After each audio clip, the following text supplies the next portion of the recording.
How many times have you seen bodybuilding routines of the champs in various muscle magazines? Upon further reading, you are amazed that a human being could withstand such long marathon routines with enormous poundages. You think, I don't have what it takes to do that. Well, you know what? You don't and you shouldn't. These guys are using lots of steroids, period. Productive bodybuilding routines for those 99% of us in the real world are a lot different than those in the magazines. So, forget everything you've seen on those glossy pages. In the beginning, workout routines have evolved over the years. In the mid-20th century, bodybuilders such as John Grimmick, Steve Reeves, and Clancy Ross usually trained 3 days per week. Their bodybuilding routines involved working the whole body every workout. Heavy compound strength building exercises were emphasized along with hearty meals and lots of sleep.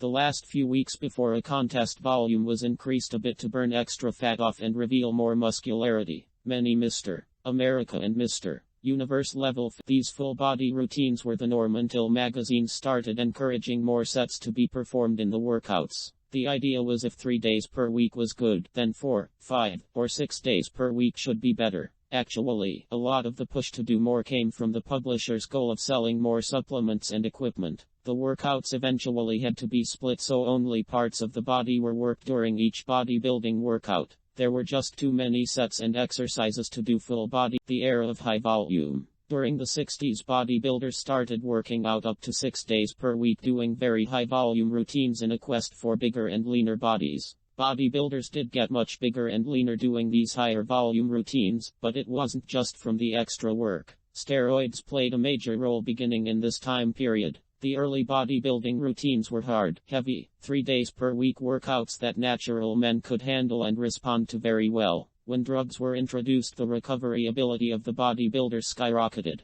They could withstand a lot more work, so they increased. Along with the drugs, the added work created very lean bodies that defied logic when combined with their huge muscles. The workouts of Arnold Schwarzenegger, Franco Columbu, and Frank Zane are examples of high-volume workouts from this period. It is unlikely that any natural trainer could develop his body to the same degree using these workouts. However, there is a wide range in volume and frequency that a natural trainee can use in their workout routines. Now let's look at the other low volume. The Nautilus Revolution. In the early 70s, Arthur Jones got quite famous promoting high-intensity training as a revolutionary way to build muscle. This was during the heyday of high-volume training. The magazines were filled with training routines of the champs with page after page of mind-numbing sets and reps. Jones' change in direction caught the attention of many when he introduced his Nautilus machines and training routines. Actually, the Nautilus routines in many ways resembled the original bodybuilding routines of Grimmick, Reeves, and others from the 40s and 50s. Jones tried to apply logic and science to explain why these basic, heavy, low-volume routines were superior to. The basis of his theory was that workouts should be intense, brief, and infrequent. This was and is still sound advice for many, especially the non-genetically gifted versus volume. To this day there is a constant debate over high-intensity training and high-volume training.